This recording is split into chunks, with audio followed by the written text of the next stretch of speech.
Hey, you're listening to Marketing Out Loud, a daily podcast where I share advice, stories, and insights to help you build a thriving consulting or professional services practice. To subscribe to the show, head over to marketingoutloud.fm. Saw a video on LinkedIn that posed an interesting question. The question was, when do you say no to a client? When do you say no to taking on a new client? And I thought about that, and I commented on the video. I gave a pretty short answer, but I think there's more to it. I wanted to kind of peel the onion a little bit here. The short answer is I don't work with anybody who doesn't want to work with me. That's the short answer. I don't work with anyone who doesn't want to work with me. Okay, that sounds kind of obvious, right? Obviously, you're only going to work with a client if they want to work with you. If they don't want to work with you, then they wouldn't work with you. But no, what I mean is they have to really want to work with me.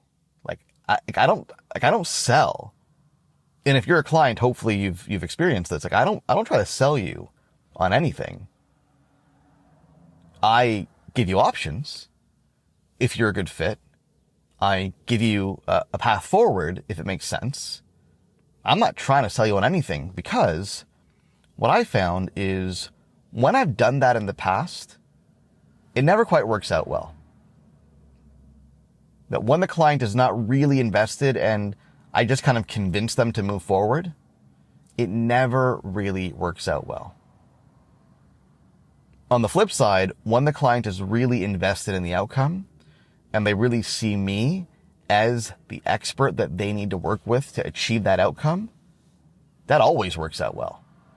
That always has great results and great outcomes for me and for the client. So that's my answer. I mean, there's details to this, right? I mean, there's, are they the right, ideal client? Do they have the right characteristics, demographics, psychographics? Do they have the money?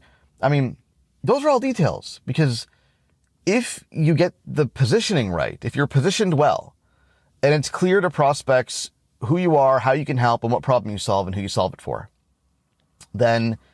and then they want to work with you, then that kind of tells you everything you need to know, right? Because again, if you're being clear on who you help, how you help, and what problem you solve, if you're really clear about that in your positioning, which I'm a very strong advocate for, then clients will be able to decide for themselves, and this is how you want it to be.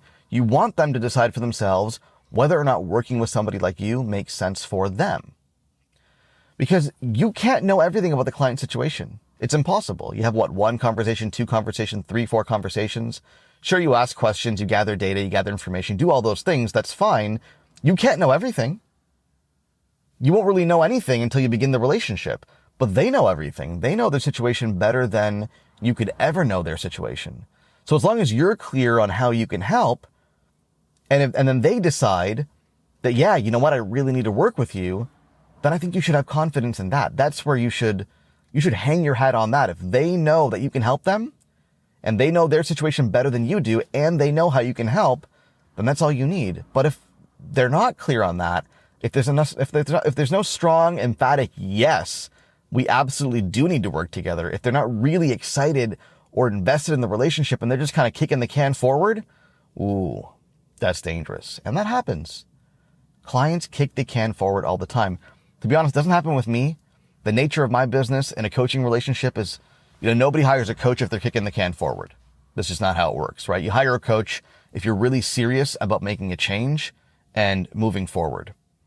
But, in other businesses, and this may be true for you, there are clients who kick the can forward. They're interested in maintaining the status quo, and maybe they're hiring you to appease their boss or to appease a partner, or because that's the right thing to do, or because they think that that's the appropriate course of action, but they're not really truly invested in the change.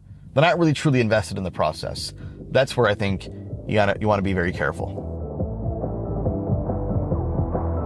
Hey, thanks for listening. Do me a favor. If you like what you hear, go on iTunes and leave us a rating and a review, because it helps more people discover the show. Thanks so much.